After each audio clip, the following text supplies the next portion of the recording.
Junior High School. And for today, I will be telling all a story titled The Climb. A tiny village sits on an outskirts near a large forest. It's time to walk your path, said the elderly to the youth each year as new spring leaves appeared. Nobody understood the meaning of walk your path.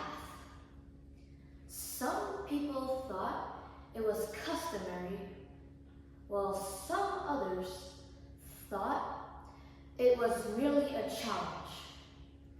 However, for a young man named Samuel, it felt like being on the brink of something greater. It felt like being on the brink of a story that had just started. Samuel stood in front of a windy road that vanished into the large forest. The path doesn't just show you where to go, it shows you who you are, said his grandmother, as Samuel grabbed his bag and hats.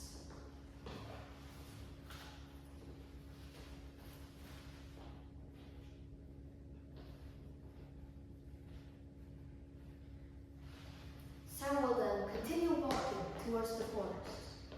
It was initially easy to navigate, but then suddenly there were 3 splits in the road. One was easy, safe, and well-traveled, while the other one was slender and gnarled, with roots all over the place.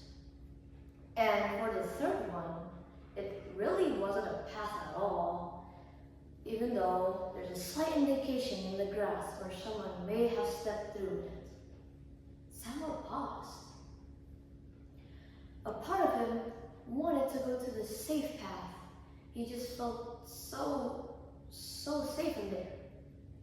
But suddenly, something or someone said something in his head.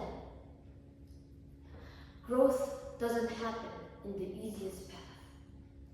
He looked left and right, wondering where that sound came from, but it was nothing. Thus, he decided on the second route, the root-tangled one. It was difficult. Samuel stumbled and he scraped his knees. And every now and then, he regrets that choice of walking through the second route. He continued to venture. And as he ventured, there were other travelers along the way.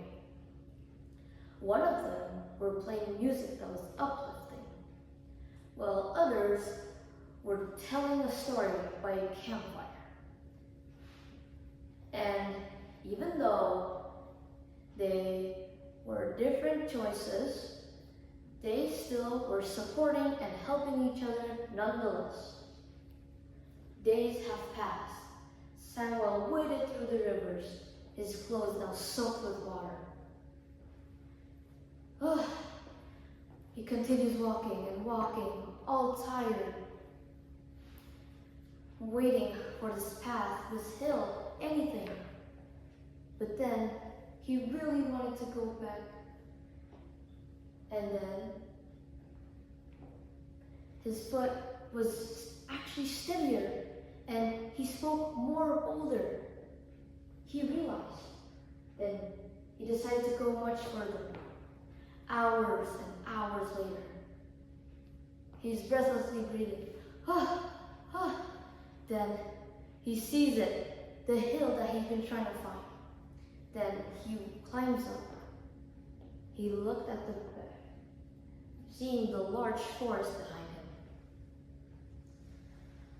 He remembered every turn, every ascent.